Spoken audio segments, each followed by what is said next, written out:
melayani, kemudian mengurus anak, belajar parenting, taunya knowledge ya. Tapi saya kan nggak sadar diri, lukanya saya, kemudian kenapa saya bereaksi, itu blind spotnya saya. Ketika nggak sadar, gimana mau memproses luka? Kalau luka nggak diproses, gimana mau berubah?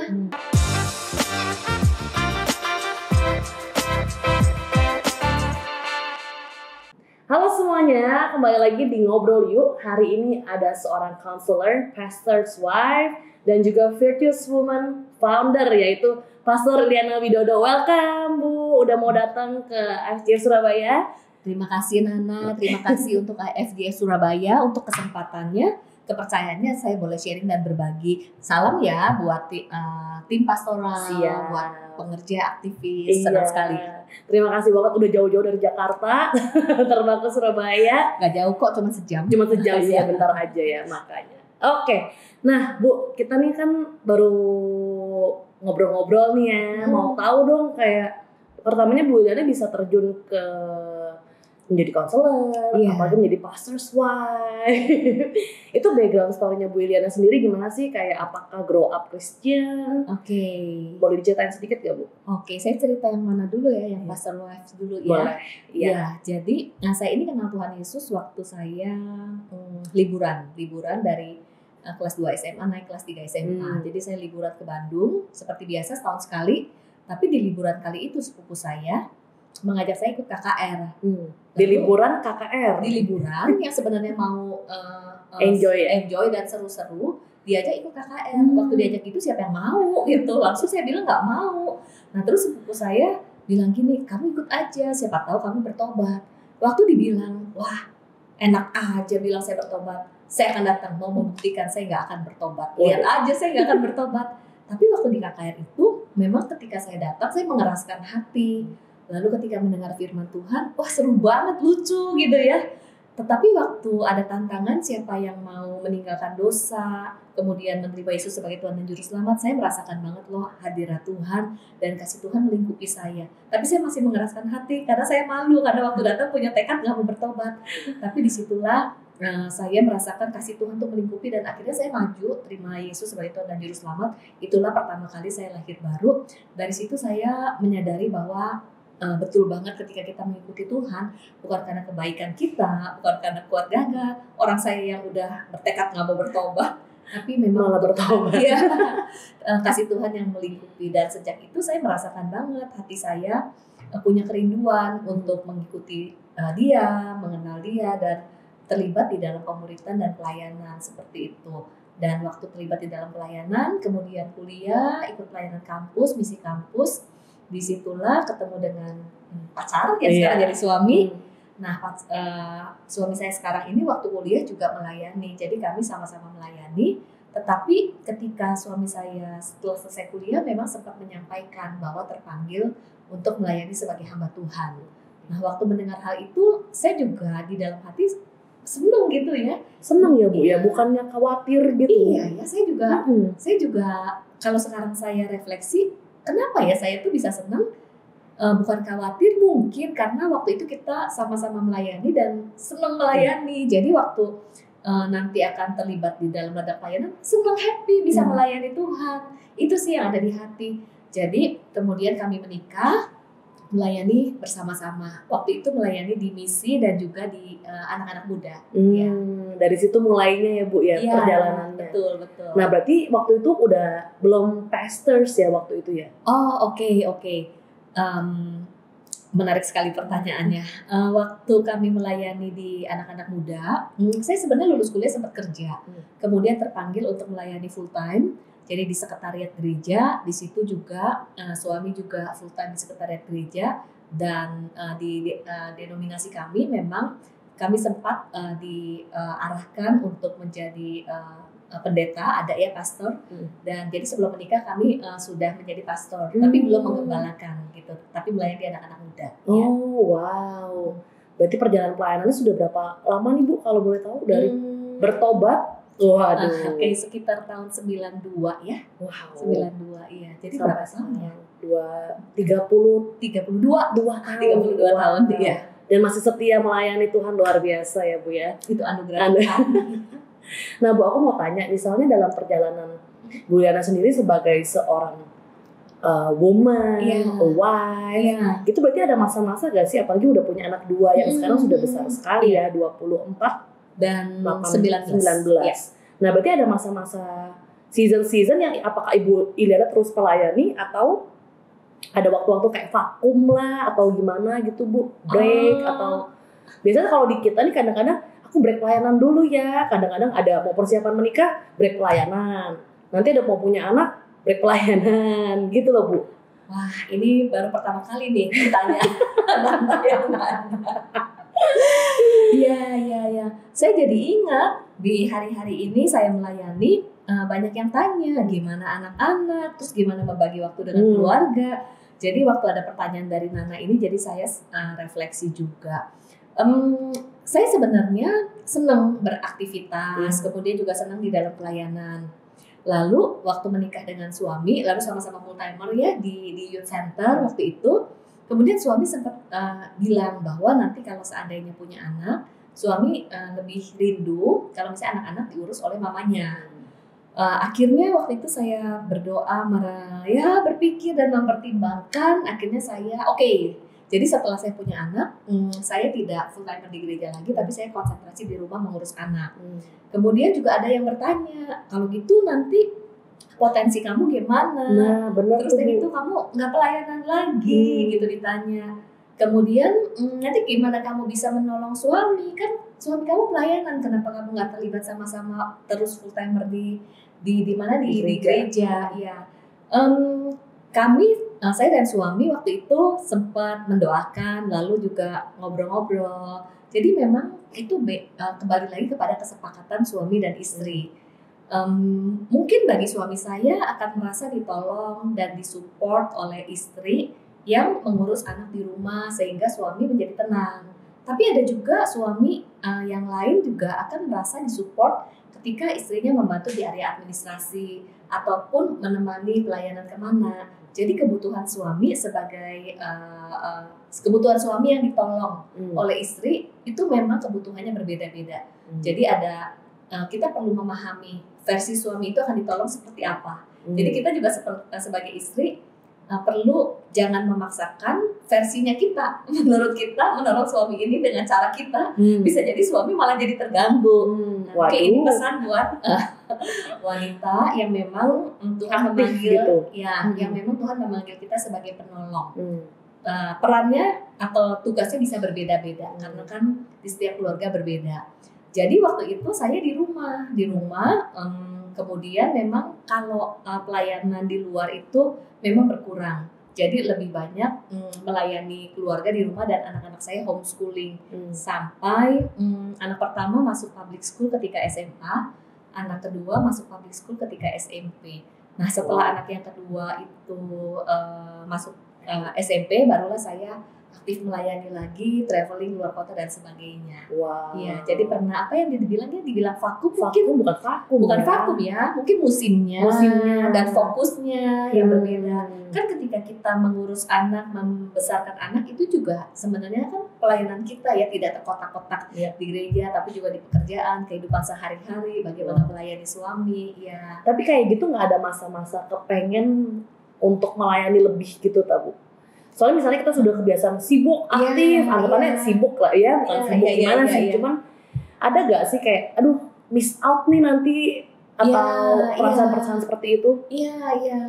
Itu ada banget yang memang pada dasarnya saya senang aktif gitu ya, terus udah gitu juga melakukan kegiatan, terus jadi di rumah, sesuatu yang rutin, terus.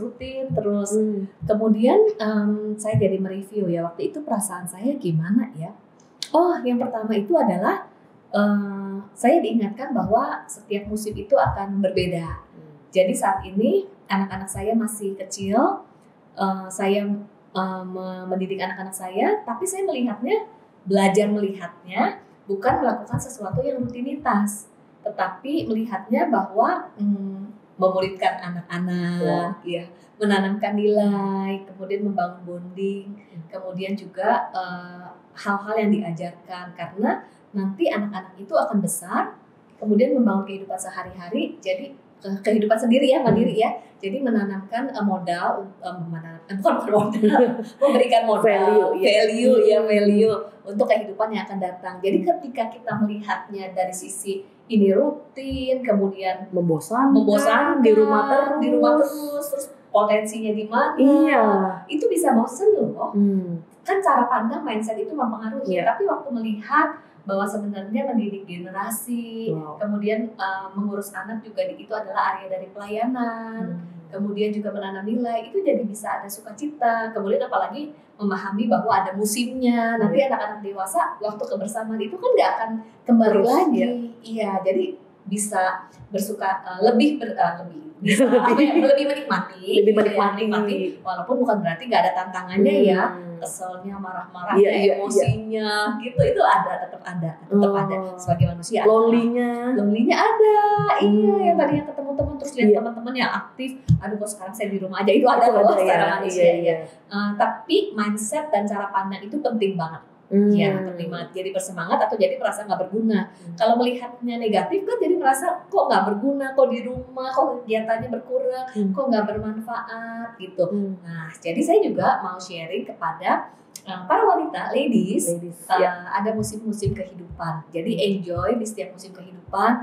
Lalu lihat anak-anak masih kecil-kecil, rasanya tuh ada keselnya, gemesnya gitu ya. Enjoy lah. Karena nanti waktunya akan berbeda. Tapi sekarang berdua lagi. Anak-anak sudah kuliah, sudah keluar dari rumah, keluar dari rumah, bekerja. Betul. Tapi balik lagi berarti itu kesepakatan dari suami istri dan ya, istri. Bu ya. Betul, kesepakatan itu penting banget, kesepakatan. Misalnya sepakatnya untuk istri tetap menjadi working wife juga benernya ya berarti nggak apa-apa. Yang penting sepakat. Ketika sepakat ada sukacita. Betul, dan anak-anak juga bisa melihat suami istri sepakat. Kemudian juga itu bisa menjadi contoh buat anak-anak bagaimana suami dan istri berkolaborasi menjadi satu tim dalam keluarga. Iya, intinya harus sepakat ya Bu. Betul. Mau working mom, mau tetap pelayanan atau apapun itu ya. Ya working mom ataupun di rumah, kemudian full timer ataupun bekerja di kantor, itu kan semua adalah kepercayaan dari Tuhan dan panggilan ya. Iya. Bukan berarti kalau misalnya itu diambil kita jadi lost identity ya Bu yang Ibu mention. Nah itu juga penting ya. Jadi kalau misalnya ada yang bertanya, ketika kehilangan kegiatan untuk sementara waktu gitu ya, terus dari itu nggak aktif melayani, stres atau enggak? Dulu sih mungkin saya nggak ngerti. Saya dulu menerapkannya adalah melihat dari sisi sudut pandang yang berbeda. Cuman sekarang saya memahami kenapa seseorang bisa stres ketika nggak melakukan sesuatu. Bisa jadi menaruh identitas dirinya di dalam achievement, pencapaian. Bisa jadi menaruh identitas dirinya di dalam kegiatan-kegiatan. Sehingga ketika kegiatannya berkurang, lalu merasa jadi nggak berguna, nggak bermanfaat, merasa tidak berharga. Ya, tapi kegiatannya itu adalah kegiatan yang kita inginkan. Jadi misalnya seseorang yang tadinya aktif, kemudian ada yang mungkin karena keterbatasan kesehatan nggak bisa aktif lagi, yang tadinya pelayanan misi kemana-mana. Kemudian ada yang merasa nggak berguna. Jadi tanpa sadar mungkin perlu dievaluasi kita menaruh keberhargaan diri kita di atas keaktifan kegiatan. Padahal walaupun kita sakit ataupun walaupun mungkin kita nggak melakukan apapun, kita itu tetap berharga di mata Tuhan. Itu yang perlu kita sadari. Dan keberadaan kita seperti apapun, kita tetap bisa berkarya.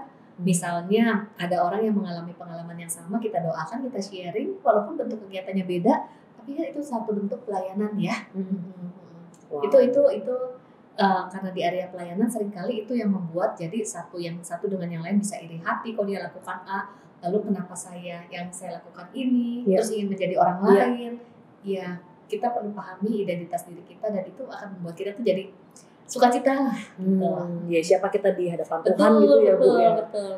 Wow, karena ya kan banyak sekali ya kadang udah aktif tiba-tiba misalnya menikah, punya anak, atau misalnya pindah kota, macam-macam gitu ya Bu ya. Ya, aktif menikah, ngurus anak, keaktifannya ini kan akan berkurang, bisa jadi stres. Ya. Dan itu kita mesti ngeliat balik identitas kita sebenarnya di mana gitu ya Bu. Dan cara pandang terhadap situasi yang kita lakukan dan situasi. Ya, benar. Wow, that's so good. Bu, kalau misalnya yang tentang counselor nih, itu gimana tuh mulainya? Nah, itu juga nggak sengaja. Ya, karena waktu melayani memang saya senang ngobrol sama orang, ya. Terus kayak gitu konseling lah ya gitu ya. Kemudian saya mulai belajar konseling itu justru ketika saya di rumah homeschooling anak-anak, kan anak-anak saya homeschooling ya. Kemudian waktu homeschooling anak-anak pasti ada pergumulan dari sisi emosi dan ingin mengenali anak. Jadi ada pembelajaran tentang konseling. Saya tertarik. Tujuannya adalah supaya bisa mengkonseling anak. Kemudian juga berpikir nanti kalau anak udah besar, nanti saya melayani, saya semakin diperlengkapi dengan skill counseling. Ternyata ketika saya belajar, nggak cuma skill counselingnya aja, tapi belajar di area mental health, terus semakin memahami diri. Ya ampun, saya tuh baru menyadari saya ini ternyata pribadi yang terluka, punya luka masa lalu, tapi saya nggak sadar. Kemudian yang saya merasa malu deh, udah punya luka, saya nggak sadar, kemudian di sikap saya sering konflik, menyalahkan orang lain, khususnya ke suami, terus udah gitu ngurus anak juga marah-marah di dalam pelayanan. Oh ada ya Bu, pernah? Coba tanya anak saya. Kirain Ibu Yuliana udah ini banget mengerti. jadi itu yang terjadi. Terus dalam pelayanan juga saya menilai orang lain negatif gitu ya, mengkritiknya di rumah, menghakimi, tapi merasa diri paling benar. Saya nggak sadar loh. Jadi merasa diri paling benar. Ternyata waktu saya belajar, saya baru aware. Wow, saya ini punya banyak luka. Ternyata kasihan banget orang-orang ini. Iya, terutama kalau seseorang terluka itu yang paling banyak melukai pasangan dan anak-anak loh. Yang terdekat. Terdekat, iya. Tapi nggak sadar.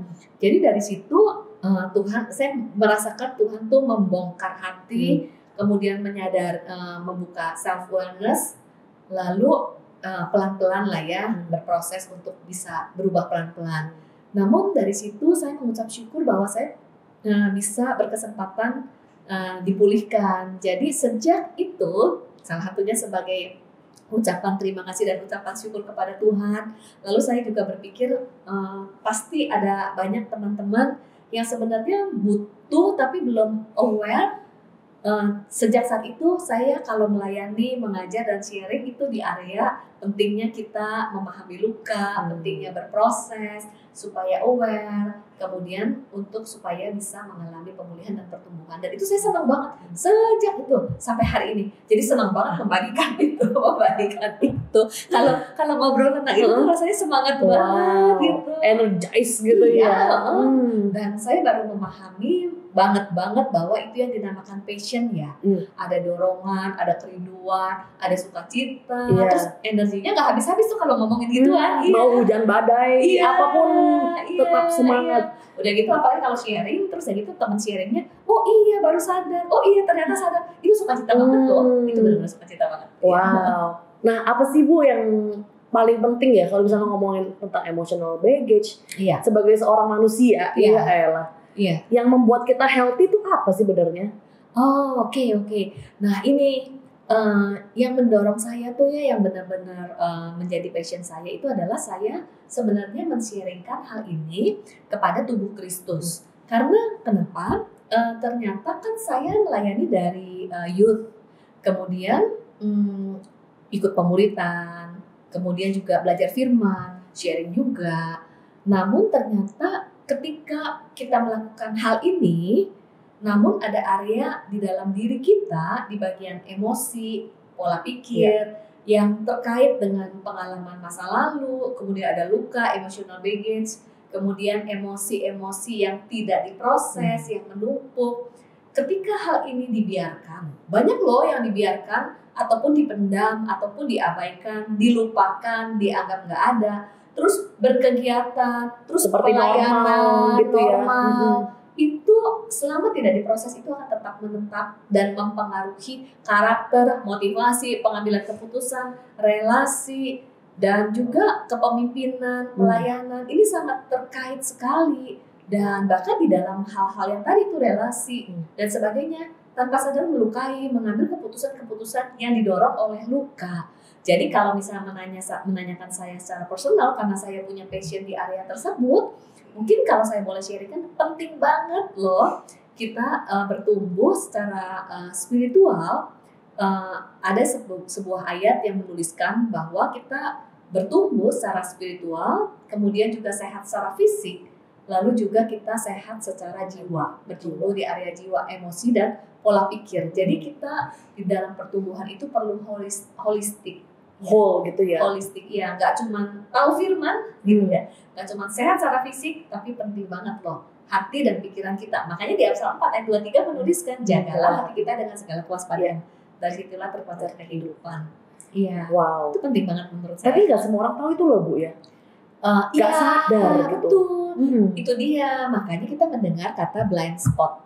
Blind spot itu adalah ada bagian-bagian di dalam diri kita yang kita nggak sadar. Contohnya tadi itu saya sharing melayani, kemudian mengurus anak, belajar parenting, taunya knowledge ya. Tapi saya kan nggak sadar diri. Lukanya saya. Kemudian kenapa saya bereaksi, itu blind spotnya saya. Ketika nggak sadar, gimana mau memproses luka? Kalau luka nggak diproses, gimana mau berubah? Jadi aware itu penting banget. Dan disitulah sebenarnya passion saya, seneng banget men-sharingkan supaya kita sama-sama aware gitu. Gimana biar orang tuh mau aware dulu, Bu? Kadang kan orang merasa dia kagak sakit nih misal. Kebanyakan, maksudnya banyak orang lah. Enggak, saya tuh nggak kenapa-napa gitu. Iya. Coba bayangin aja ya Nana ya. Kalau misalnya kita sakit secara fisik, udah demam gitu. Kemudian, ayo ke dokter. Enggak, saya nggak sakit, nggak demam. Berarti kan kalau menyatakan diri nggak sakit, nggak akan mencari pertolongan kan? Betul. Lalu nggak akan mencari tahu dan nggak akan diobati. Di situ juga penting banget. Kita itu perlu datang kepada Tuhan mengakui bahwa saya tidak sempurna. Bahwa kita ini nggak sempurna. Kita ini adalah manusia berdosa. Kemudian yang ditebus, diselamatkan oleh darah Kristus, namun di area-area kita perlu mengakui loh, di hati kita ada iri hati, ada hal-hal, makanya firman Tuhan menuliskan ada yang liciknya, kemudian ada kemarahan-kemarahannya. Ini kita perlu akui di hadapan Tuhan. Tuhan, ini kenapa ya? Kok saya bisa kesal sama dia? Kenapa saya bisa nggak suka sama dia? Kenapa saya bisa iri sama dia? Padahal melayani dan tahu firman bisa ada perasaan-perasaan yang negatif itu penting banget mengakui. Perlu terkoneksi dengan hati kita. Makanya di Mazmur Daud menuliskan, selidikilah hatiku dan batinku, datang Tuhan bongkar hati saya. Beda dengan enggak, saya baik-baik, udah pulih semuanya, 100% udah pulih, beda banget. Banyak itu kan. tapi dalam relasinya kan jadi berdampak. Ya itu jadi yang pertama, datang kepada Tuhan, minta Roh Kudus bongkar, karena kan Roh Kudus yang mengisyafkan kita ya. Lalu yang berikutnya adalah belajar. Jangan belajar. Makanya kalau saya sharing kepada teman-teman wanita, jangan pernah berhenti belajar. Ketika kita belajar, kita jadi semakin paham diri kita sendiri. Saya juga mau bahas tentang belajar, yaitu karena saya belajar, misalnya saya belajar tentang emosi, tentang luka. Jadi kan saya ngerti, luka ini cara kerjanya begini. Ternyata luka ini macam-macam, trauma ini macam-macam. Nah, ketika belajar kan jadi refleksi. Kemudian Roh Kudus akan mengingatkan. Tiba-tiba bisa klik gitu. Pantesan kenapa saya marah-marah ini ya? Kenapa saya kalau misalnya dikasih inputan saya tersinggung? Kasih kalau dikasih inputan tersinggung sebenarnya, tapi diam aja, tapi dalam hati gak suka. Kesel. Iya. Udah gitu, saya bisa langsung menghakimi yang memberi input itu adalah tukang kritik. Ternyata saya baru sadar loh bahwa waktu kecil cara orang tua saya mendidik itu adalah untuk memotivasi saya, membandingkan dia nilainya bagus, yang ini hasilnya baik. Sebenarnya tujuannya kan baik versi orang tua, tapi kan saya punya luka karena itu, sehingga ketika saya diberikan inputan, langsung saya menerjemahkan orang yang memberi input itu sedang membandingkan dan sedang mengkritik saya. Iya, itu kan karena luka. Dan dampaknya apa? Dampaknya akhirnya saya nggak bisa input, nggak bisa evaluasi diri. Iya, sampai kapan? Sampai saya menemukan benang merah dengan luka masa lalu, baru saya bisa merespon berbeda. Kalau ditanya apakah masih tersinggung, masih ada, tapi beda.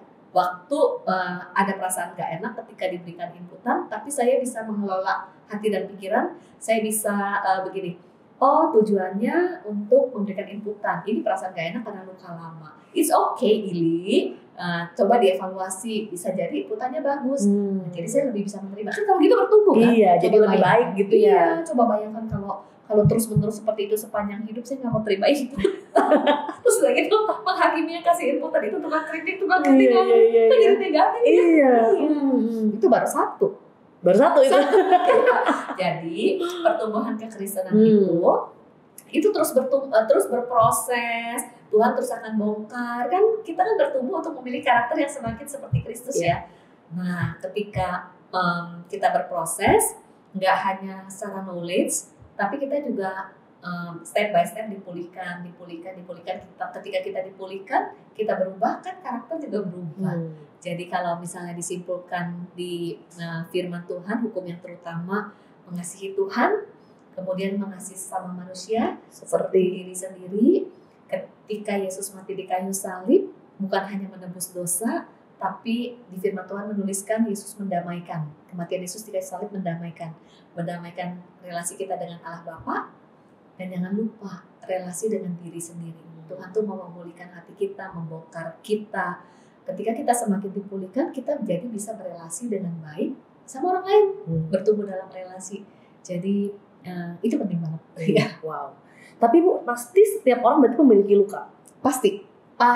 Ya. Nah itu. Saya ngomongnya sampai pasti. Ya. Karena banyak yang nggak sadar nggak sadar, suka nggak suka, pasti ada luka. Karena kita hidup di dunia yang penuh dengan dosa.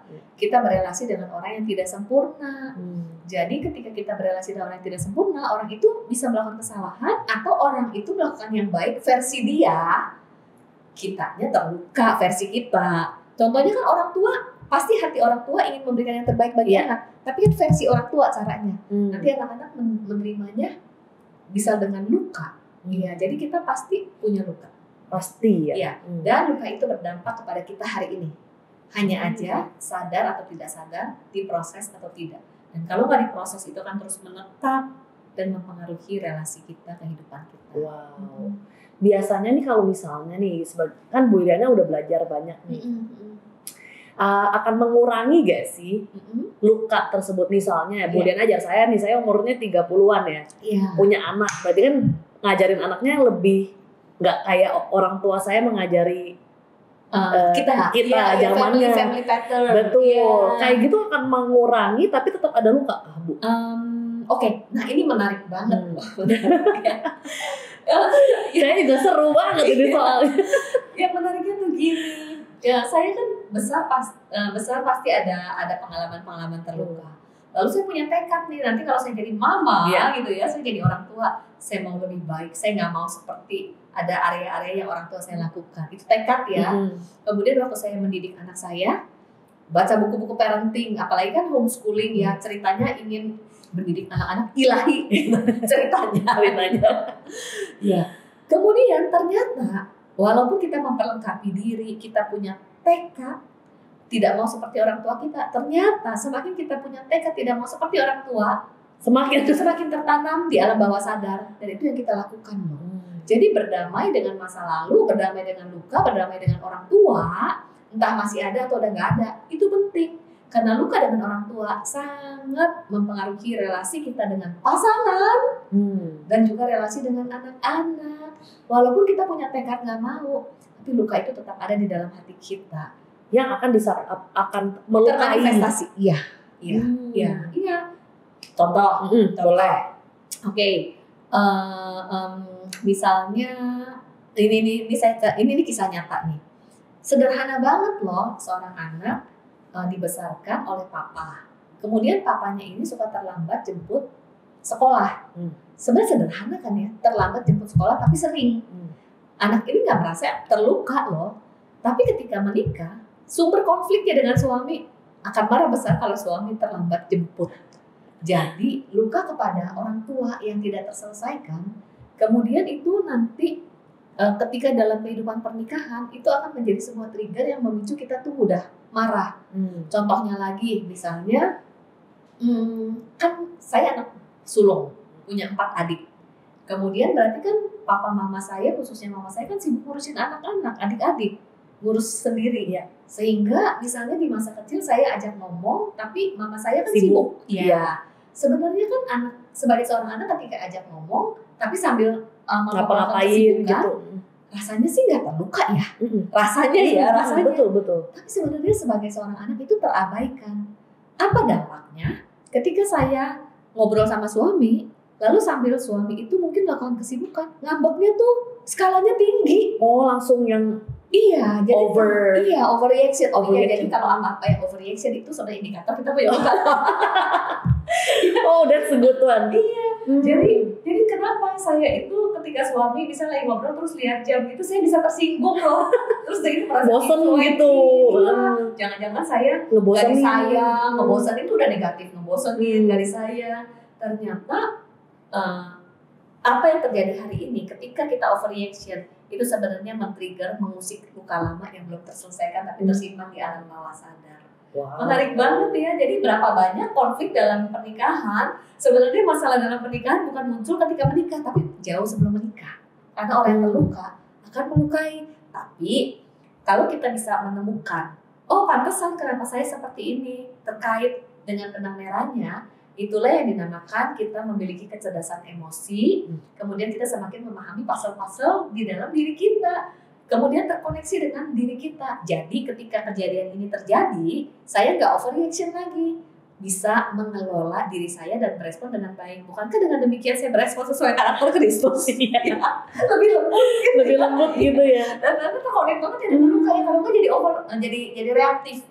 Berarti semua yang tadi bagus banget Bu. Oh, yang semuanya yang over perfeksionis, over achievement, semua over mandiri ataupun over dependent. Iya, apa-apa yang over.